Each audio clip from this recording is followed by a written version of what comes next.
Mãos, então coloca aqui no seu tórax, como se fosse o seu coração.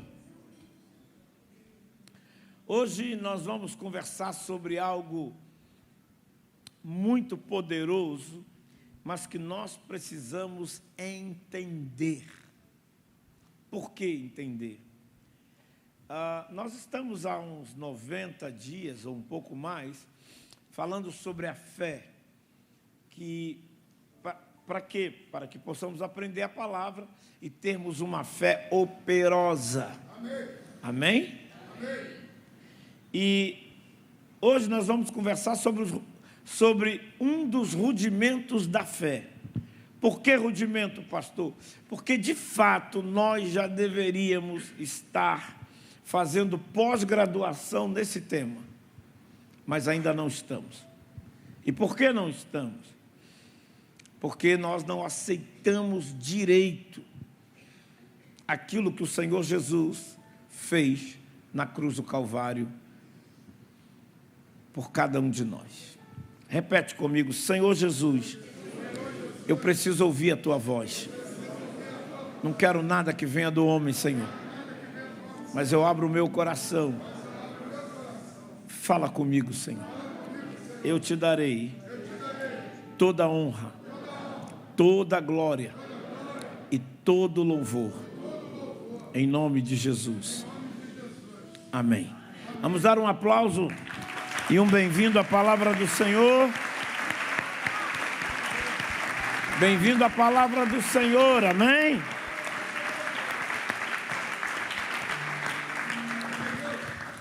Abra sua Bíblia, por gentileza. Obrigado, queridos. Abra sua Bíblia, por gentileza. Em 2 Coríntios, capítulo 5, verso 17. Enquanto você está abrindo, vou te apresentar um amigo que também é meu vizinho.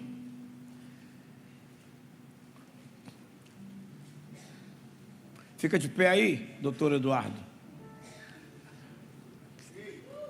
Vamos recebê-lo com alegria. Isso. Amém. Eu reparei que o aplauso mais entusiasmado foi da filha. E eu não sei se a mesada está em dia, como é que vai ser isso aí, mas foi o... Você não reparou também que foi o... Não foi o aplauso mais entusiasmado?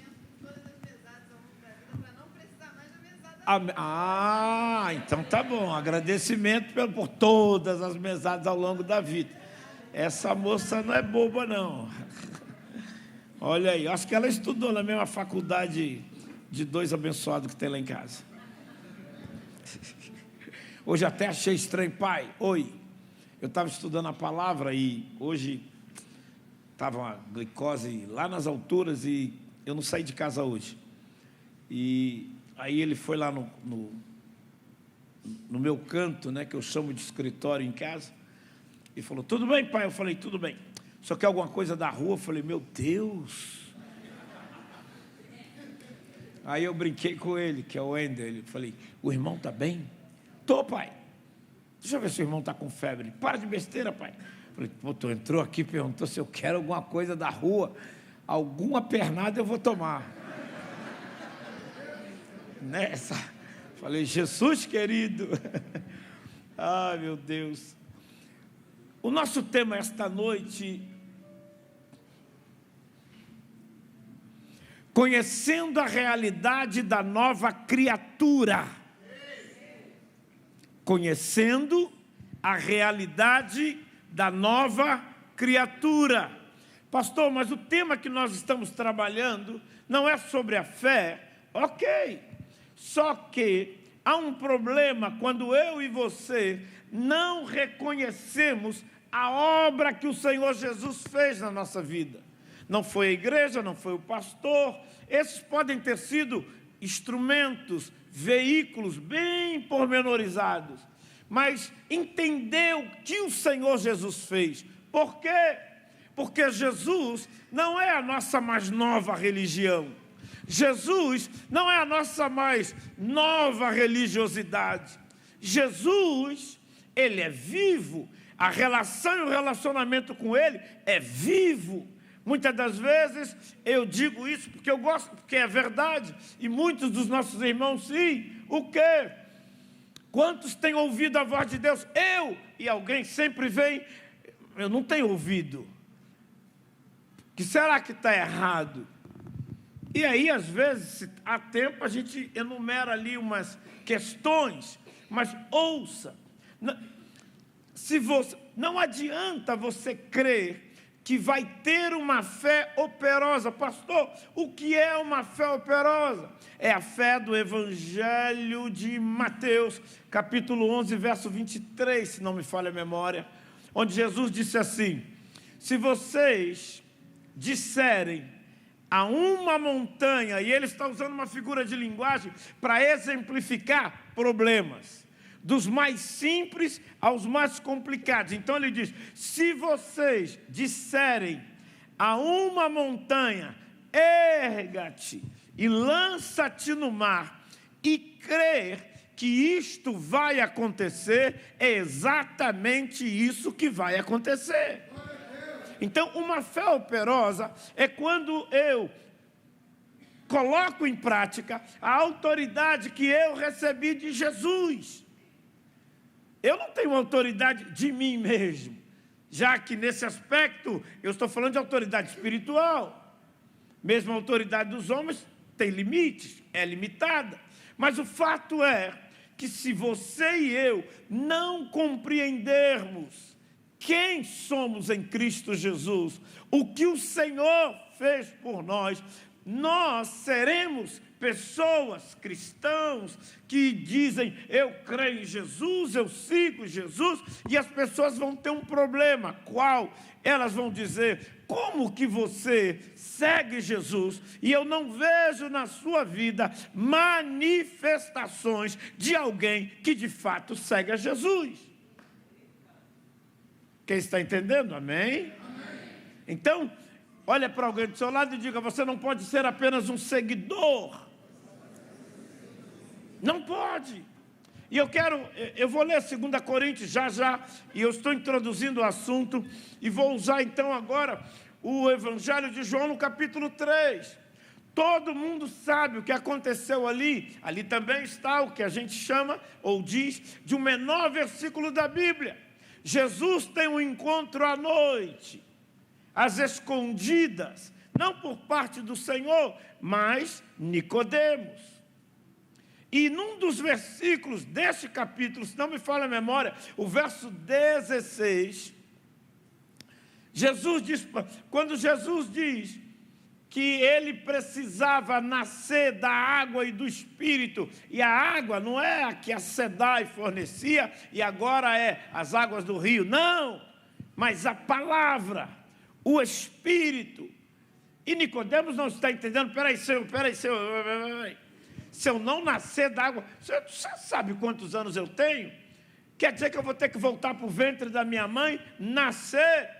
E Jesus diz para ele isso, está lá no capítulo 3, no verso 16, Jesus diz assim para Nicodemos: como sendo você um doutor da lei, não entende as palavras que eu vos digo? Então agora Jesus está repreendendo a Nicodemos. Por quê? E o que o Senhor Jesus está tentando dizer para ele: você conhece a lei, mas você não teve ainda uma experiência. Essa também é a diferença de alguém que diz: eu sigo a Jesus, eu sirvo a Jesus, eu amo a Deus, e quando a gente olha para a vida dele, a gente não consegue sequer perceber 2, 3, 5 provas de que de fato ele serve a Deus. Porque servir a Deus é diferente do modismo que está na sociedade. Qual? Aliás, nas eleições tornou isso mais pesado. O quê? Eu sou cristão. A palavra cristão significa seguidor de Cristo. Só que no reino de Deus, seguidor não é alguém que segue de longe, à distância, não é alguém que tem preciso falar com Deus. Corre para casa, arruma um lugar, se esconde, ou está dentro do carro, arruma um viaduto, uma ponte, coloca ali embaixo. Não! Seguidor é alguém que tem uma experiência. E essa experiência não está pautada no fato de que nós não teremos problemas, de que nós não enfrentaremos dias maus, de que nós não, em algum momento, poderemos estar lidando com impossibilidades, mas quer dizer o seguinte, olha para o seu irmão, por favor, e diga a ele, e diz para ele, quer dizer o seguinte, querido, quer dizer que você sabe que poderá enfrentar situações de adversidade, mas você não vai correr, não vai querer arrumar um buraco para se esconder, porque o seguidor sabe que ele não apenas segue Jesus, mas Jesus está na vida dele. A má notícia não o empurra imediatamente para a ponte Rio-Niterói. Eu vou me suicidar porque o médico falou que eu estou com câncer. O seguidor sabe que Deus, e esse é um aspecto que às vezes a gente não compreende, porque a gente gosta de dizer que Deus está no controle, mas Deus está no controle para curar e está no controle para não curar também.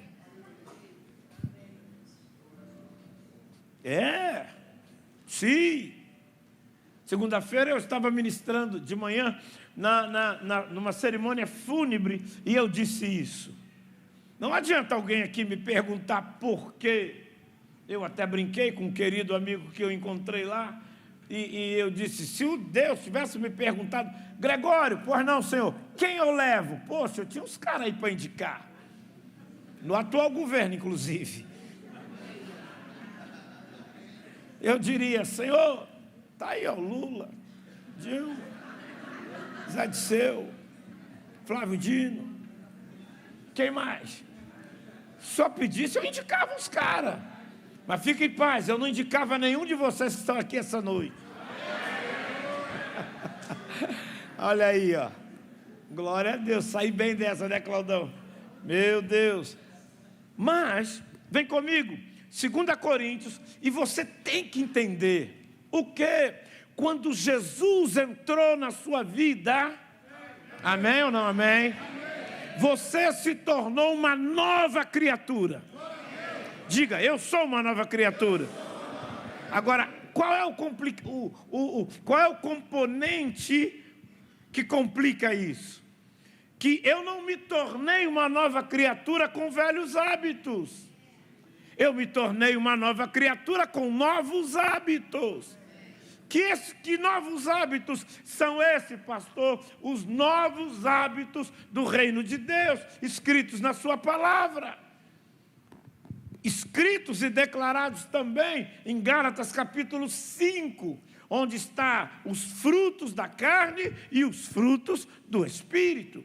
E o Senhor, inclusive, chega a dizer, lá em 1 Tessalonicenses, ele diz, olha, aquele que rouba, não roube mais, porque ele nasceu de novo, é nova criatura, e você tem que compreender isso em nome de Jesus, tem que abraçar isso pela fé, tem que aceitar que isto é uma realidade.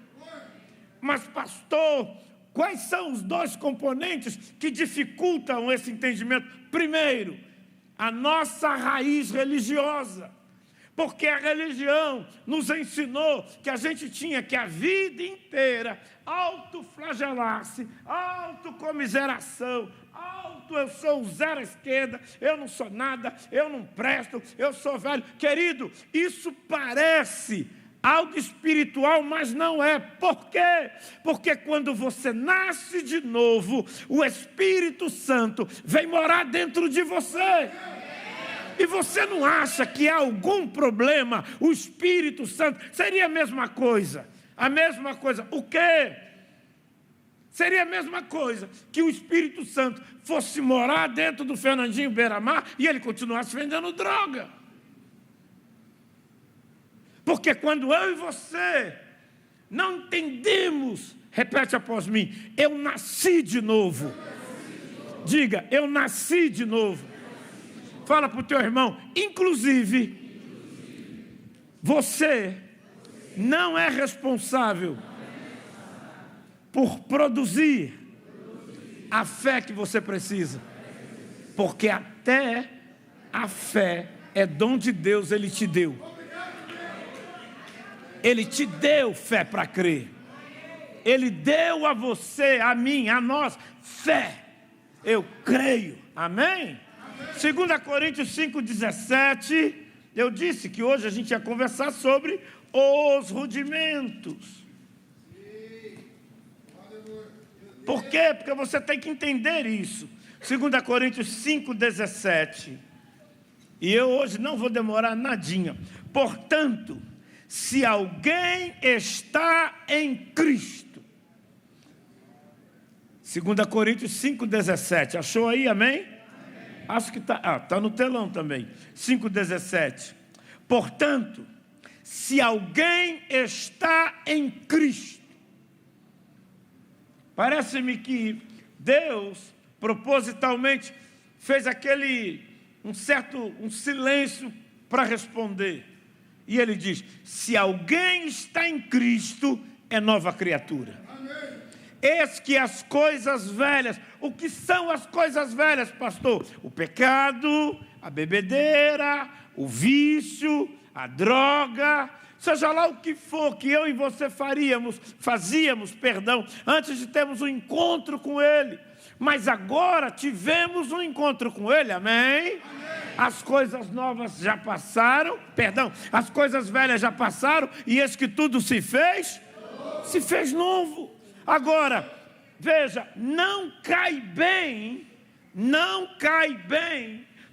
fica bonito os filhos de Deus que dizem ter nascido de novo, mas com práticas, linguajar, palavras, pensamentos, sentimentos de velhas criaturas. E a gente tem que resolver isso. E essa é a razão porque a nossa fé oscila muito. Você tem que entender, está lá escrito em Efésios: pela graça sois salvos, mediante a fé, isto não vem de vós, é dom de Deus. Então, até para crer, Deus me deu fé. E por que Ele me deu fé? Porque Ele sabia que eu não tinha condições, sem que Ele me abençoasse, de produzir isso na minha vida. E a gente precisa entender isso. Até porque Deus não se relaciona com a carne, com a minha carne, com a sua carne, com a nossa carne. Deus se relaciona com o nosso espírito.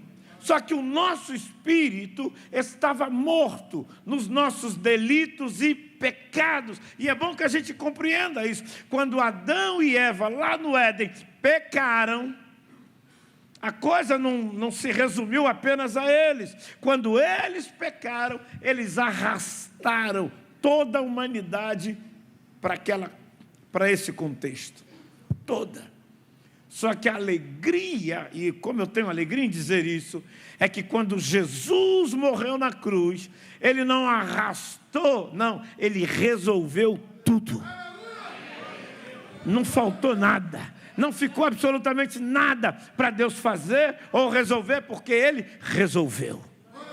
Então o texto diz: portanto, se alguém está em Cristo, é nova criatura.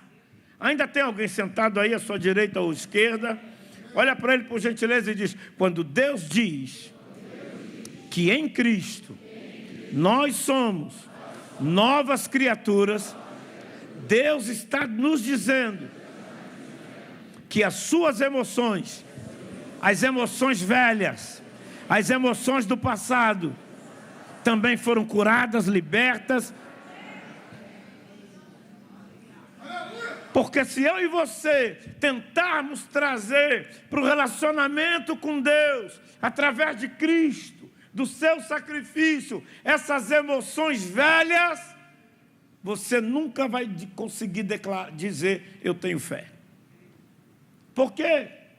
Porque as emoções abatem, entristecem as lembranças. Veja como Deus é tremendo. Olha o que Ele diz na sua palavra: dos vossos pecados eu não me lembrarei mais.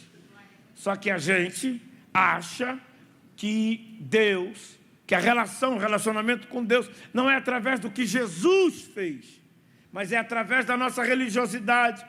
Oh Deus, o Senhor sabe, o Senhor lembra quem eu fui no passado. O Senhor lembra como me magoaram, me chatearam, me pisaram, me rejeitaram. E Deus está olhando para você do seu alto sublime trono e diz: o que você tem na cabeça? Não adianta você tentar me fazer lembrar aquilo que eu já determinei que passou, que lançou no mar do esquecimento. Mas pastor, quando eu ouço você falar dessas questões que envolvem os sentimentos e as emoções, parece fácil, mas é claro. Por quê? Olha para alguém e diga: porque agora, em Cristo, o Espírito Santo fez de você habitação.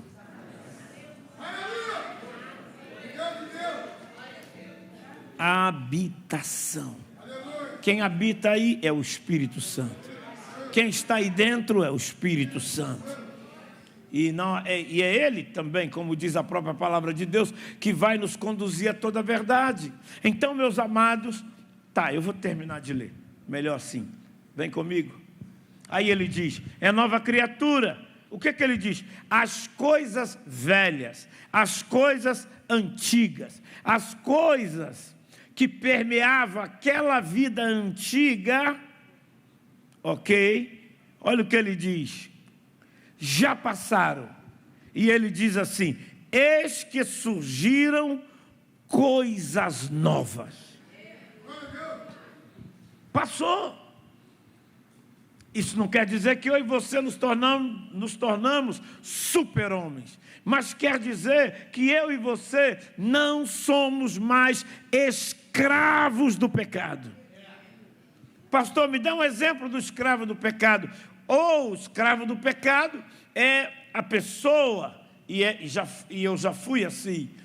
Escravo do pecado é a pessoa que sabe que aquilo ou não vai fazer bem no contexto da saúde física, ou não vai fazer bem no contexto da saúde emocional, mas mesmo assim, porque todo mundo bebe, porque todo mundo fuma, porque todo mundo vai para a balada, porque todo mundo, você está lá porque todo mundo.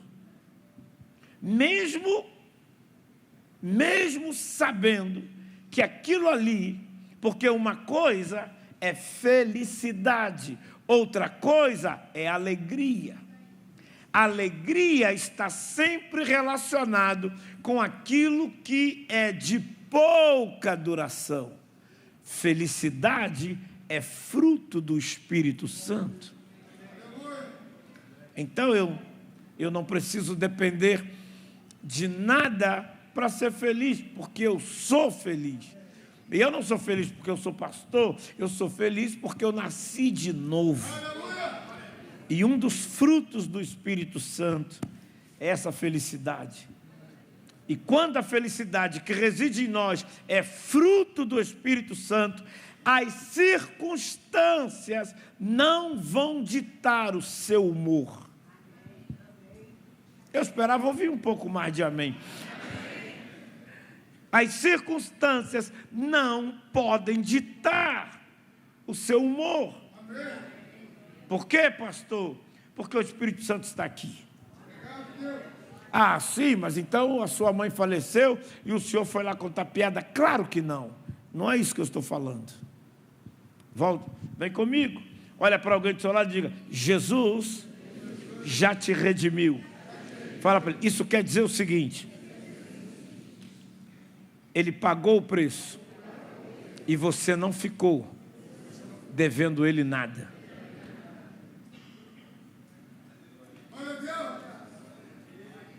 Ele pagou o preço e nós temos que entender isso, aceitar isso. Por quê? Porque senão a gente vai continuar tendo uma fé que eu escrevi aqui: fé baixa estima. Eu estou na igreja, eu vou no culto, eu escuto a palavra, pastora Adriana, mas é a fé baixa estima.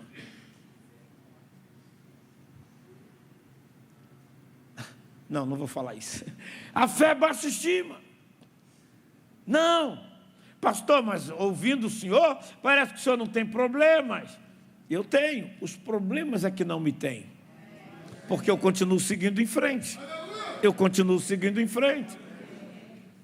Eu vou te dar um exemplo. Hoje foi um dia difícil no contexto saúde. Porque a glicose subiu e quando ela sobe, eu já, por conta do diabetes, eu lido com essa neuropatia da dor. E a minha esposa entrou no escritório e perguntou, você está se passando bem? Eu falei, não. Mas você vai pregar? Liga para alguém. Coloca um dos pastores. Eu falei, eu não.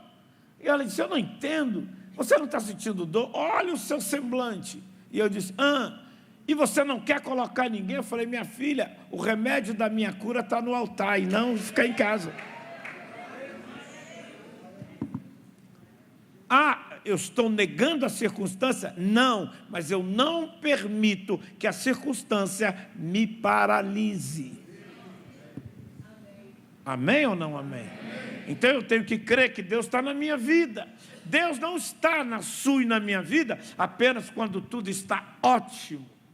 Deus também está na sua vida quando nem tudo está ótimo. E Ele está vendo como é que você lida com isso, quais são as suas reações. E às vezes a gente perde, porque através dos nossos lábios a gente murmura. E a murmuração é algo que Deus não gosta. Sobretudo porque lembra dele aquilo que ele fez de melhor para o povo que ele tirou do Egito, e eles acabaram não conseguindo, não podendo entrar na terra prometida por causa da murmuração.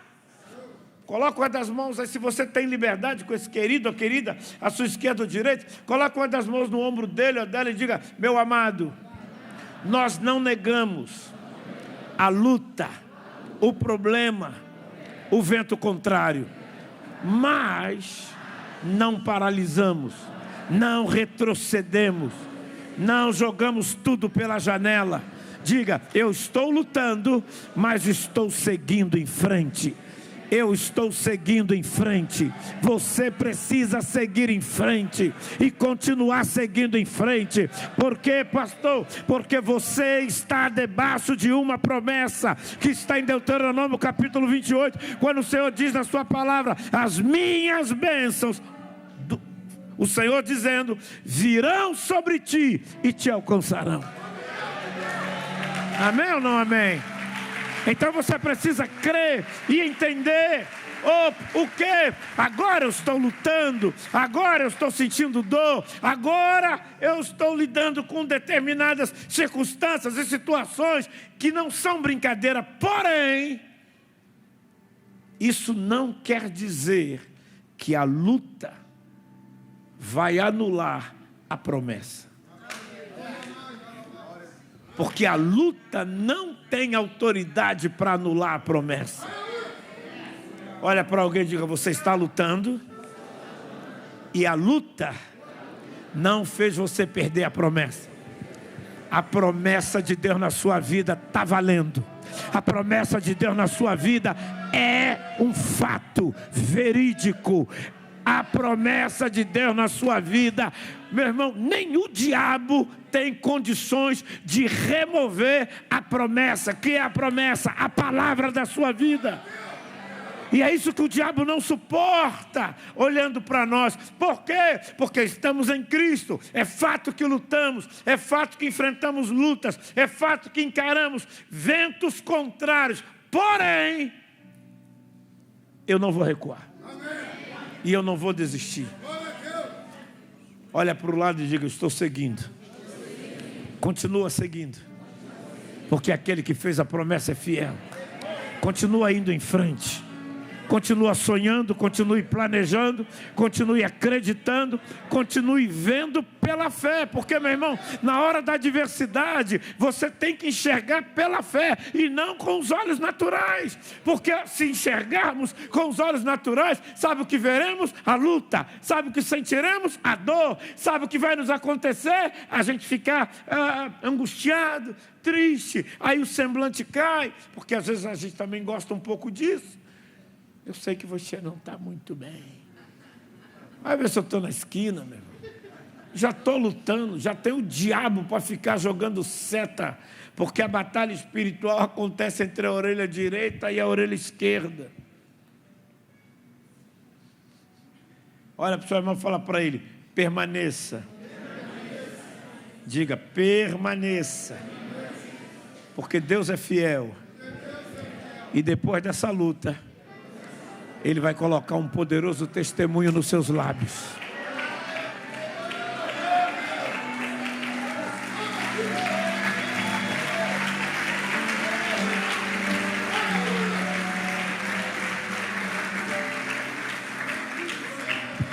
Então, mas pastor, e se o diabo aparecer para dizer, você é nova? Sou.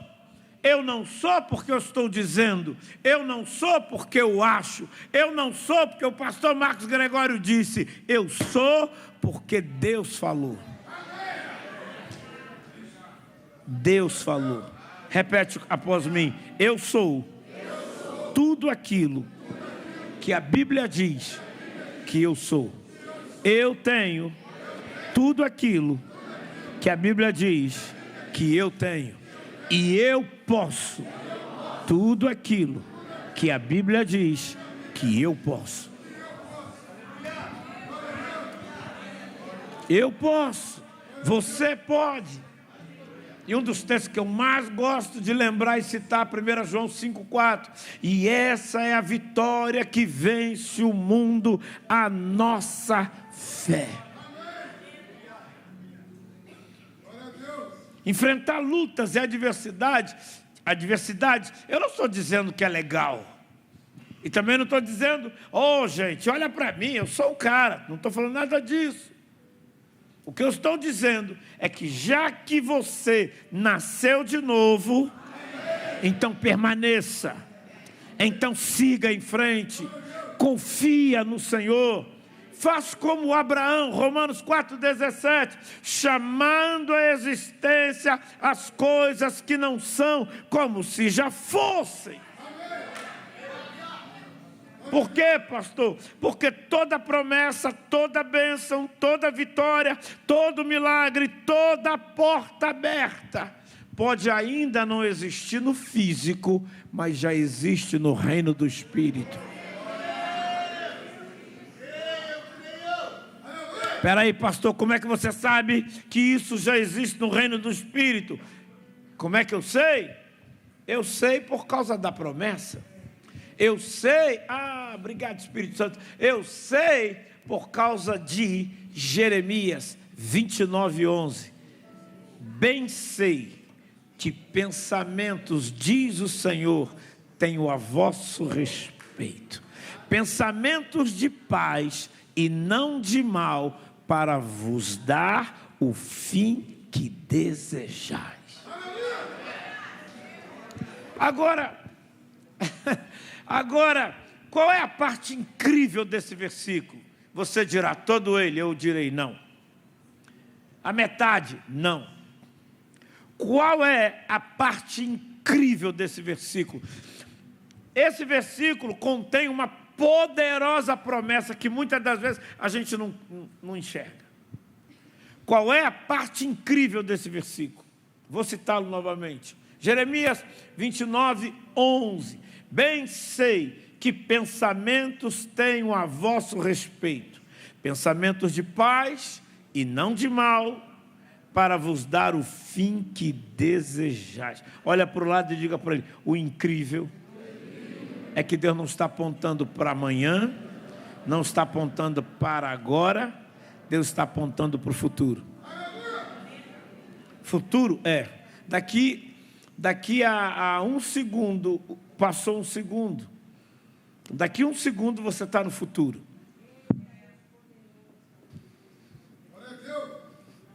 E Deus está dizendo, eu sei que pensamento, eu vou dar para vocês o fim que vocês desejam. Porque eu tenho a respeito de vocês, não é pensamentos de matá-los e destruí-los. Não é isso. Tudo bem? A gente pode caminhar mais um pouquinho? Amém. Ok. Agora, tudo isso que eu disse até agora é simplesmente uma introdução. Como? Como? Tudo isso que eu disse até agora é só uma introdução. Por quê? É só uma introdução para você compreender de uma vez por todas o que, pastor? Enquanto você não se vê como Deus te vê, você não receberá o que Cristo conquistou na cruz para nós. A religião ou a religiosidade nos ensinou que Deus nos vê como desgraçados, miseráveis, pobres, coitados, ferrados, sem era nem beira. Tanto, me perdoe, você que nos visita, eu não tenho intenção em ofender a sua fé, mas é como, é uma verdade. Paulo escreveu e disse: nada podemos contra a verdade, senão pela verdade. Então, o que nós aprendemos lá, na Apostólica Romana? Nós aprendemos que a gente tem que sempre fazer penitência, a gente tem que sempre... Só que isso anula o sacrifício de Jesus. Porque se Jesus morresse na cruz, para depois eu subir uma escada com 100 degraus para pagar a promessa, então ele é doido. Porque quando ele morreu, ou ele fez, ou deixou coisa para você fazer. E não é isso que a palavra de Deus diz. Zerou tudo. E aí você tem que entender o quê? Ouça. A justiça pode absolver uma pessoa, sim ou não? Sim. Mas ela não pode tornar essa pessoa justa. Ok? Sim ou não? Sim. Não foi isso que Jesus fez.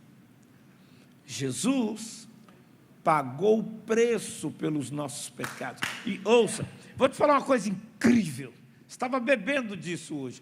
Incrível, fantástico. O que, pastor? Jesus morreu 2 vezes. A primeira morte foi por causa do pecado.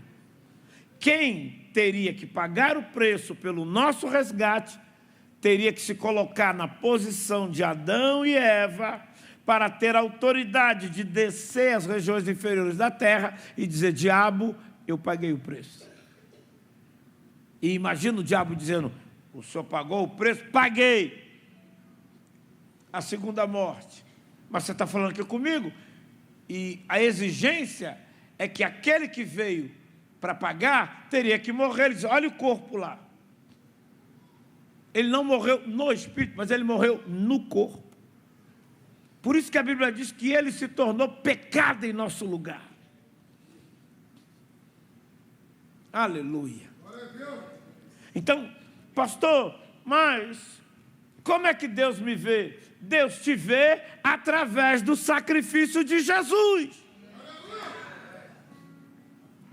Porque o próprio Cristo, estando na cruz, quando ele assume os pecados do mundo inteiro, o Pai não podia nem olhar para ele por causa da sua santidade. E Jesus diz: Lama sabachthani, Deus meu, por que me abandonaste? Porque naquele momento o Filho estava com os pecados de toda a humanidade nos ombros. Ombro direito, ombro esquerdo. Geral, estava lá. Porque exigia um sacrifício. Exigia que sangue fosse derramado. Exigia que alguém tomasse o lugar. Repete após mim: Jesus tomou o meu lugar. Diga, repete após mim: eu tenho alegria de adorá-lo, porque ele tomou o meu lugar. E se ele não fizesse isso para eu ser salvo, eu que teria que ter morrido na cruz. Mas eu digo para você que eu não ia passar daquelas bofetadas. E talvez até eu dissesse para a turma: vem cá, esse chicote aí, com aquelas pontas de ossos e metais, para arrancar pedaços de carne. Não, eu já vou morrer agora. Eu não quero passar por essa... Já vou morrer agora. Olha para o seu irmão e diga: é por isso, meu amado, que você precisa adorá-lo com entusiasmo, que você deve glorificá-lo com entusiasmo, que você deve louvá-lo com entusiasmo, que você deve falar dele com entusiasmo, que você não pode ter vergonha de dizer quem você é. Eu sou um cristão, eu sou um seguidor de Cristo, eu fui lavado e remido no sangue do Cordeiro, não fui eu que paguei o preço, não fui eu que morri, não fui eu que fiz nada. Pode parecer loucura, porque a religião a religiosidade colocou na nossa cabeça que você tem que pagar por aquilo que Deus faz por você. Só que não há uma linha na Bíblia escrito isso. E na verdade, uma leviandade. Falta-se com a verdade quando se diz coisas que não estão na palavra de Deus, para dominar o povo.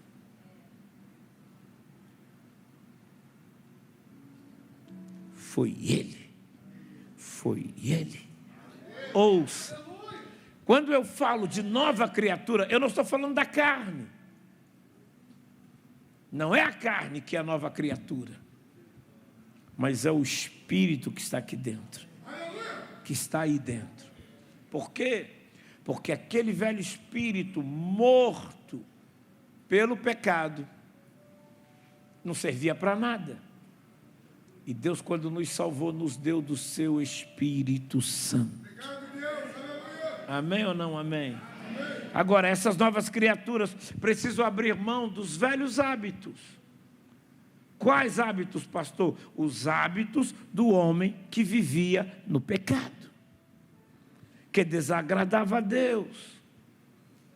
E eu não sei se você vai me entender, eu não estou com medo de dizer isso para você, não tem problema, está na internet, se eles forem falar mal, o problema é deles, mas ouça isso, e entenda, e receba, e aceite.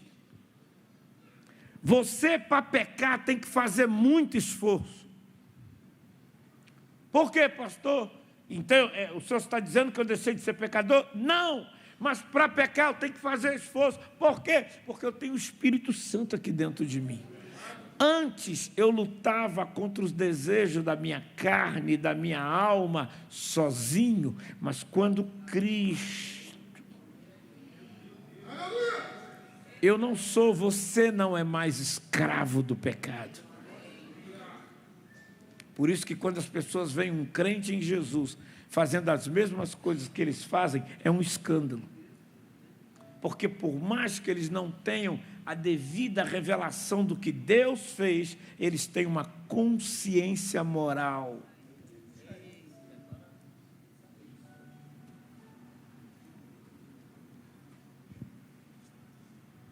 Amém ou não amém? Hã? Coloca aí na tela, Márcio, por favor, Gálatas 6,15, Sérgio.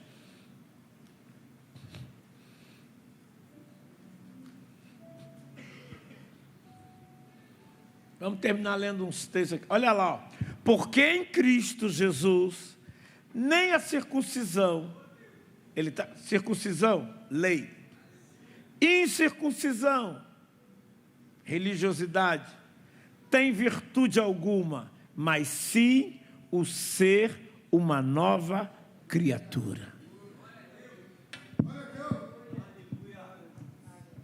Entendeu, sim ou não?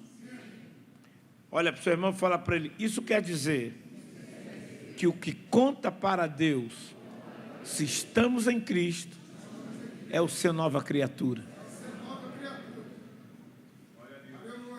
E às vezes a gente olha coisas na Bíblia, por exemplo, não, isso aí é complicado, isso aí não foi, olha, isso aí eu acho que foi traduzido errado. Por exemplo, Hebreus 11, acheguemo-nos junto ao trono da sua graça com ousadia e convicção de que seremos atendidos pelo Senhor em tempo oportuno. Mas a gente continua dizendo, Deus, eu não tenho condição de me aproximar, você não se aproxima porque tem condição, você se aproxima por causa do sacrifício. Seria mais ou menos, não, seria exatamente assim. Exatamente assim. A Pacha foi lá e fez uma dívida. E por causa dessa dívida, ela iria sofrer uma penalidade. Mas eu, por amá-la, disse, não, quanto é que é o BO? Quanto é que é o boleto? Foi o que Jesus fez. Foi Jesus que arrumou o boleto? Não, mas foi Ele que pagou. Foi Ele que pagou. E o problema de entendermos, de nos enxergarmos como Deus nos enxerga, é porque a gente acha que o que a religião nos ensinou está certo, ou seja, continua pagando o boleto até hoje.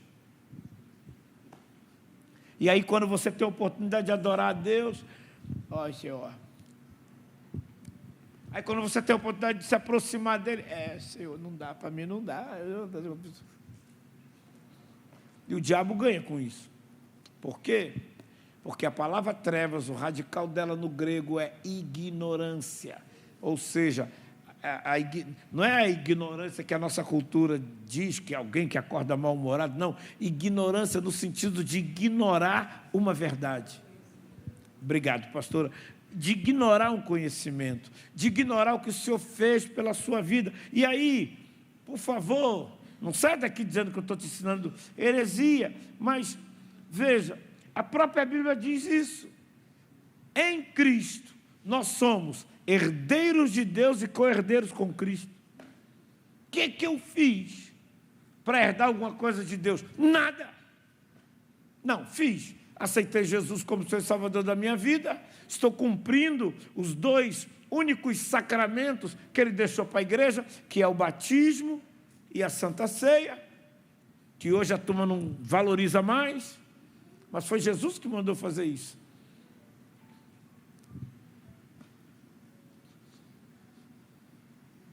E não só isso, mas pastor, a luta é muito grande. O diabo, desculpe, você gosta muito de falar dele. E você tem que compreender que você recebeu do Senhor autoridade. Por isso que ele não vai entrar na sua vida. A única possibilidade é se você e eu e você, abrirmos a porta chamada legalidade. Eu estou em Cristo, eu nasci de novo, eu estou justificado, mas aí eu vou lá e digo, que saudade. Vou te lembrar uma coisa que a gente gostava muito lá em Nilópolis, e a turma da minha faixa etária vai se lembrar. Do que, pastor? Um dia desse eu fui a Nilópolis, e eu passei lá no calçadão, e tinha uma pessoa vendendo tamarindo. A maioria de vocês não sabe nem o que é. Era uma frutinha, querido, que a gente subia no pé, azedinho e doce, terra.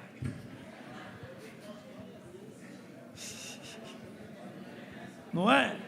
Oh, meu Deus, época de jamelão, meu pai, terra. Era, é nós. Desculpa se você acha que o celular te dá uma infância melhor. Eu acho que eu tive uma melhor infância. Cajamanga, meu Deus. Meu pai. Uma vez, eu e meu irmão mais velho, ganhou uma surra da minha mãe em praça pública. Por quê? Porque tinha uma moça, uma vizinha, que ela tinha um pé de cajá carregado, e ela era cristã. Aí ela saía para o culto, que ela já estava viúva, e nós fizemos um buraco no muro da casa dela, por trás, e a gente entrava, cada um com um bambuzão, prendíamos uma lata na ponta e ficava terra. Aí a gente estava lá, naquela festa, pegando cajamanga, e a minha falecida mãe, a dona Penha, estava com uma borracha dobrada esperando do outro lado do muro. E graças a Deus eu passei por último. E meu irmão passou primeiro, ela já catou ele. Aí eu passei e falei: meu filho, resolve essa tua luta aí, que eu estou indo embora. A gente tinha o quê? 14, 15 anos, sei lá, não me lembro direito. Mas olha para o seu irmão e diga para ele: Jesus resolveu, pagou a dívida, tirou teu nome do SPC espiritual. O diabo tinha acesso, não tem mais. Diga para o seu irmão: e todas as vezes que o diabo aparecer para te acusar, fala: diabo, vai catar coquinho. O Senhor já pagou o preço. Eu não apenas fui perdoado, eu fui justificado, eu fui redimido, eu fui perdoado. Aleluia. E eu estou perdoado. Você está perdoado. Amém ou não? Amém. Então ouça, isso tem que funcionar na nossa vida. Porque parece-me que nós estamos na igreja 20, 30 anos e não tem transformação, e não tem mudança. 30, 20 anos depois, é a mesma pessoa. Eu baixei um decreto aqui no ministério um dia desse. Não é um decreto irremovível, mas eu falei com a minha secretária: é o seguinte, quando eu ligar para você, para marcar gabinete, pergunta quantos anos tem de crente. Porque acima de 20, você escolhe um dos pastores de tempo integral. Eu só vou atender os abaixo de 5. E ela disse: você está brincando? Eu falei: claro, mas quebra meu galho. O que o senhor está tentando dizer? O senhor agora está rejeitando as pessoas? Não, mas meu irmão, o cara já foi 10 vezes no gabinete e não mudou nada. E não mudou, não é porque ele não recebeu um bom conselho, porque eu tenho uma Bíblia lá, e não dou conselhos fora dela. Mas a grande questão é que as pessoas não querem mudar, porque mudar significa custo, pagar o preço. E o Evangelho, por isso essa confusão. E um monte de gente dizendo todo dia: a igreja é problemática, a igreja... Porque olha lá, um dia desse, um grupo de pastores, queridos amigos, que eu faço parte, mandou para mim um corte de uma entrevista da Bruna Marquezine num podcast desse. E se você assistir, você vai dizer: caramba, que coisa linda, horrível. Que ela diz: eu sou crente em Jesus, nasci de novo, Ele é o meu Deus. Aí o entrevistador disse assim: mas ele falou: já sei que você vai falar, tem uns caras aí que envergonham o nome dele, mas você não pode se afastar dele por causa desses caras. Eu falei: nossa, daqui a pouco a irmã vai ser ungida pastora. Por que essa confusão no meio da igreja? Bom, primeiro você precisa compreender que Jesus disse isso, não é pastor Marcos Gregório, não é Marcos Gregório que disse, o Senhor Jesus disse. O quê? Que o trigo e o joio crescem juntos. Então, na igreja, não tem só trigo, tem joio também. E o mais importante é você ter muita clareza de quem está dando fruto de trigo e de quem está dando fruto de joio. E quem está dando fruto de joio, sarta de banda, não traz para perto, não abra a sua casa, não compre nada, não venda nada para eles. Por quê? Porque você vai chorar depois. Porque joio é joio. Mas a gente prefere o joio. Que é isso, pastor? Vou repetir. Mas nós preferimos o joio.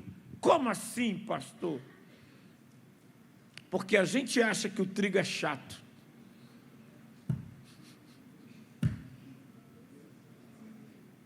A gente acha que o trigo é mais chato. Não, só eu que faço isso, ninguém mais.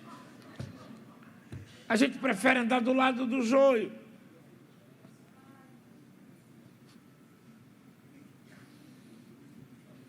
Ou você não acha ou você acha que eu não sei, que quando eu, como domingo agora, assumi o púlpito para pregar, e digo, meu irmão, desliga esse celular em nome de Jesus. Você acha que eles sorriem para mim? Pastor, é chato. Ele é até legal, mas é chato. Quer se meter com o meu celular? Eu não quero me meter nem na sua vida e nem no celular. Só que você precisa entender uma coisa. A religião é que ensinou a colher onde não semeou. Se você não semeia reverência, se você não semeia renúncia, você quer colher o quê? Do reino de Deus, das mãos de Deus. E outra coisa, meu irmão, o culto, ele é racional, ele não é espiritual, ele é racional. Eu nunca e ninguém jamais vai conseguir cultuar obrigado. Não vai, não funciona. Então você tem que saber o seguinte: você veio ao culto, você acredita que Deus pode te abençoar? Sim, mas está no WhatsApp, na hora da palavra, no momento do culto. Eu não falo nada, mas eu acho muito estranho, e domingo eu observei isso. Eu acho muito estranho, na hora do louvor e da adoração, os caras estão sentados. Aí eu vou lá atrás, porque você sabe que eu vou lá, vejo som, instrumento, vejo tudo. Aí eu olho para eles, e eles estão, irmã querida, no celular. E o que é pior, querida, termina o culto, eles vêm pedir oração. E até nessa hora eu tenho que ter nascido de novo, porque aleluia, estou agora confessando pecado, terra. Porque a vontade é de dizer para ele: meu irmão, tu não cultuou, seu cara de minhoca, tu passou o culto inteiro, você acha que eu não vi? Ou você acha que eu desço, ando no meio do corredor e às vezes das cadeiras, só para te dar um beijo? Eu não sou político, não sou candidato a nada, eu já fui eleito de acordo com Efésios 2:20, já fui eleito. Mas eu estou olhando, e o cara está... Oi. Ou você acha que eu não vejo? O cara está sentado lá. Quando parece que ele está quase levantando o dedinho mindinho para adorar o Senhor, toca o telefone, só um minuto, e sai correndo. Será que ele acha que Deus não está vendo isso? Não, porque Deus é misericordioso. Eu não sei, não tem isso só na Bíblia, não. Meu filho, porque a vida é assim. Você semeia e colhe. Às vezes eu recebo no gabinete uns queridas, tremendos, que passam a vida semeando vento, e quando chega a tempestade, pastor, eu não sei o que está acontecendo. Eu sei. Se eu não sei. E óbvio que eu não estou aqui como inquiridor. A vida na igreja não é inquisição. Pode vir o Ministério de Louvor, por favor. De jeito nenhum. Agora, ouça, olha para o seu irmão e fala para ele: nunca mais esqueça isso. A falta de crescimento tem que te incomodar. A falta de milagres tem que te incomodar. A falta da manifestação do poder e do favor de Deus tem que te incomodar. Tem que te incomodar. Não conte para ninguém. Eu sempre digo que eu não gosto. Mas normalmente quando eu estou orando, ela está dormindo. Então eu sei o que eu falo com Deus. E o que é que o Senhor não gosta? Porque ela estava dormindo, eu estou acordado desde 4 horas da manhã, ela pergunta: já orou hoje?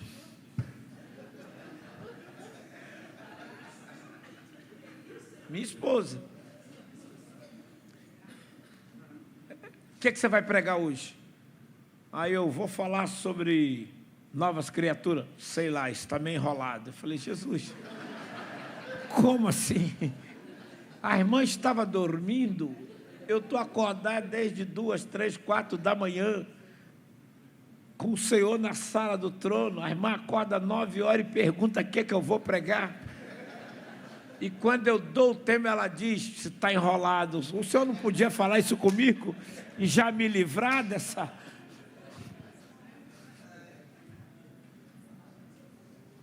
Mas isso é bom, porque significa que alguém está preocupado com o seu crescimento, que alguém vai celebrar, mesmo que ninguém note, mas alguém vai celebrar a sua vitória. E claro, né? E claro, parece-me que as nossas esposas nos conhecem. Tudo bem. Estou terminando. Fala para o teu irmão, nascer de novo significa, literalmente, textualmente, verdadeiramente, nascer de novo.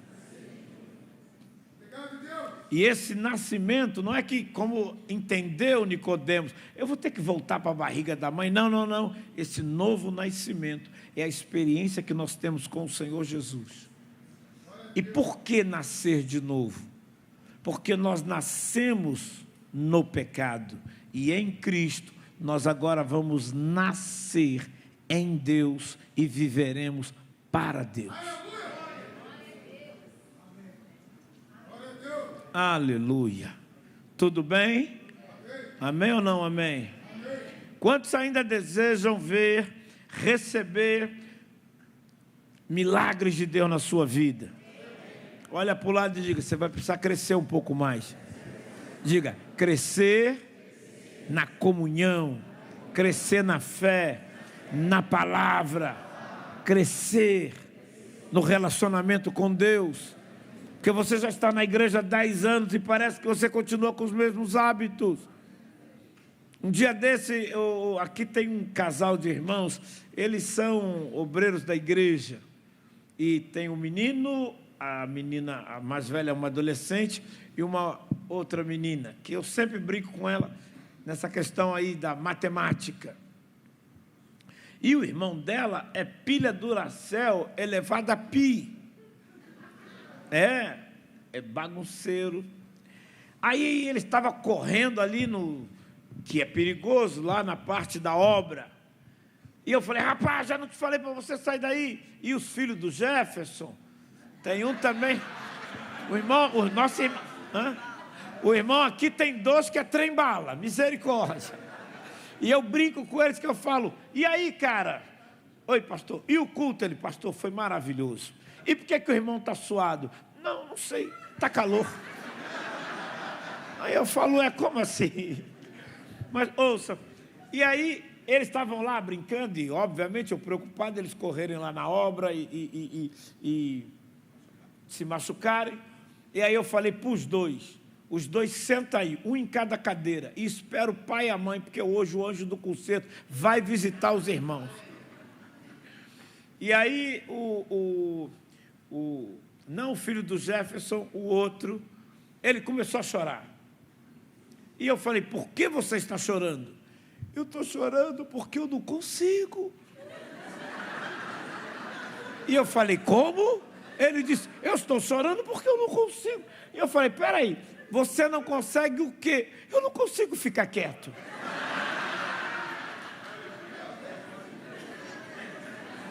E ele falou para mim, eu não consigo ficar quieto. Talvez para o senhor seja mais fácil, mas para mim não. E eu falei para ele, tá, você está liberado. Estou liberado.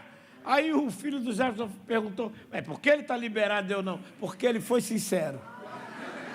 E quando a gente é sincero, merece recompensa. Agora, se voltar a correr de novo lá, na parte da obra, eu vou te levar até seu pai e sua mãe.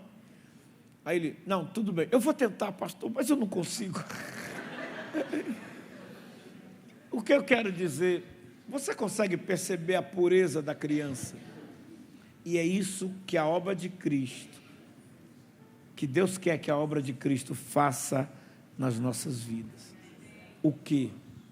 Por isso que a palavra diz, se vocês não se tornarem como uma criança, de maneira nenhuma vocês entrarão no reino dos céus.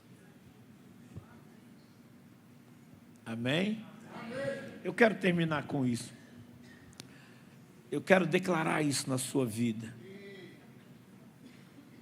Deus tem mais que 10 piscinas olímpicas, carregadas de bênçãos, favor, milagres, portas abertas, provisão em todas as áreas da nossa vida.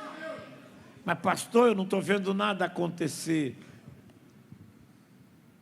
Há duas hipóteses, porque você não está vendo nada acontecer. Primeira hipótese, você nasceu de novo, mas insiste em viver como quem não nasceu. E a segunda hipótese, você está sendo provado para ser aprovado por Deus. E já já, este ciclo de treinamento se encerra e entra um ciclo. E eu estou profetizando sobre a sua vida, na autoridade do nome de Jesus, que essa noite, o ciclo de adversidade, dificuldade, portas fechadas, ventos contrários e enfermidade, estão se encerrando agora. E quando você passar por aquela porta, voltando para casa, você já estará debaixo de um novo ciclo de favor, de bênçãos, de graça, de bondade, de misericórdia. É o que Deus vai fazer na sua vida. É o que Deus vai fazer na sua vida. Amém ou não amém?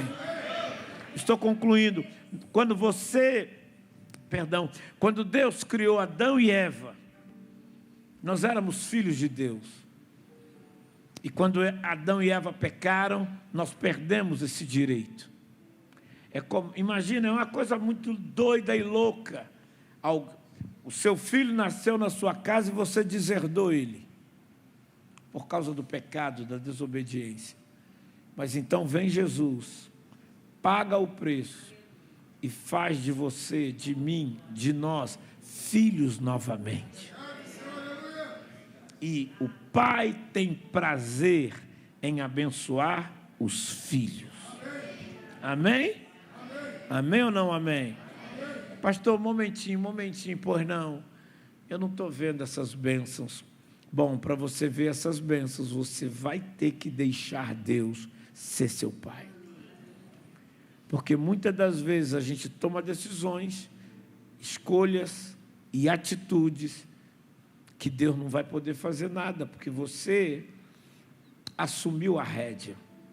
Se eu posso te dar uma sugestão esta noite, entrega a Ele. É como diz o Salmo 37, entrega o teu caminho ao Senhor, e o mais Ele fará. Entrega, você vai continuar lutando, só vai se cansar. E o que é pior, vai chegar um momento que você realmente terá esta conclusão, qual? Eu estou tentando, não melhora, não acontece, não muda, não transforma. Quer saber? Senhor, eu me rendo. E mais, ouça, para nascer de novo, nós temos que morrer. Mas não é essa morte física, mas é a morte para as coisas do mundo. E quando morremos, aí o sacrifício dele na cruz, o sangue dele derramado em nosso favor, nos faz nascer. E nós nascemos como novas criaturas, sem ter que voltar ao ventre da mãe. E agora Ele vai conduzir a nossa vida. E eu não estou dizendo que eu não enfrente lutas, tribulações e adversidade. Porém, contar com a presença, a palavra, a vida e o poder dele na sua vida é o que vale a pena. Porque às vezes eu morro de rir. Normalmente a gente vai para casa e a minha esposa no carro diz: às vezes os irmãos são engraçados, pastor. Eu digo: por quê? Eles não sabem o quanto você, abre aspas, padeceu com dores hoje. Mas eles vêm para mim e dizem: caramba, pastora, Deus já curou o nosso pastor, olha como ele está bem. Ele corre para lá, corre, hoje não, mas ele corre para lá, vira cambalhota e vamos embora. É isso. É que a unção precisa ser maior que a circunstância. A fé e a unção precisam ser maiores que a circunstância. Porque a vida de Deus, melhor, a vida que Deus nos propõe é uma vida que nos leva para além das circunstâncias. Amém? E eu vou terminar. Vou ler apenas 2 Coríntios 5, 21.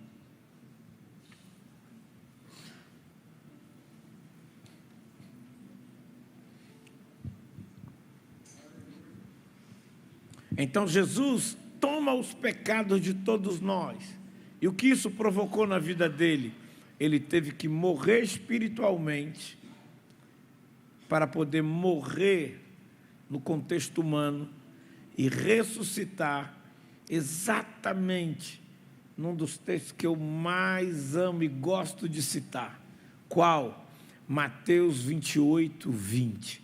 Quando Jesus ressuscita, ele diz: todo poder me foi dado no céu e na terra. Aleluia. Verso 21, o poder do diabo é falso.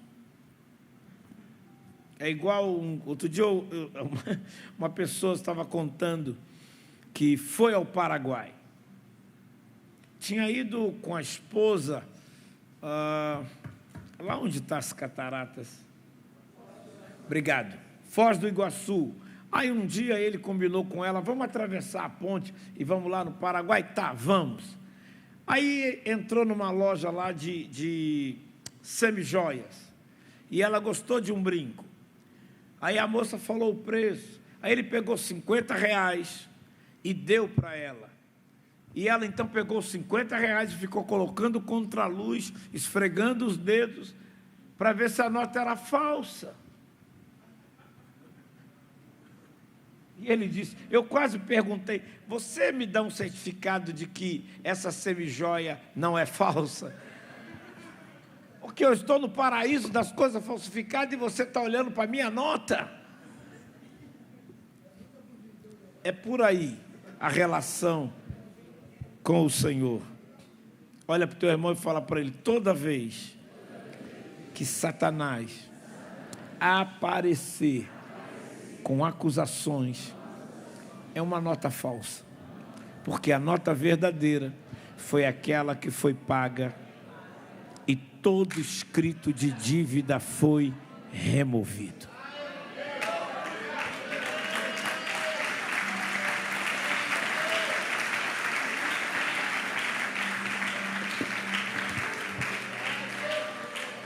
Receba essa palavra, querido, querida, príncipe e princesa, no nome de Jesus. Fica de pé, nós vamos cantar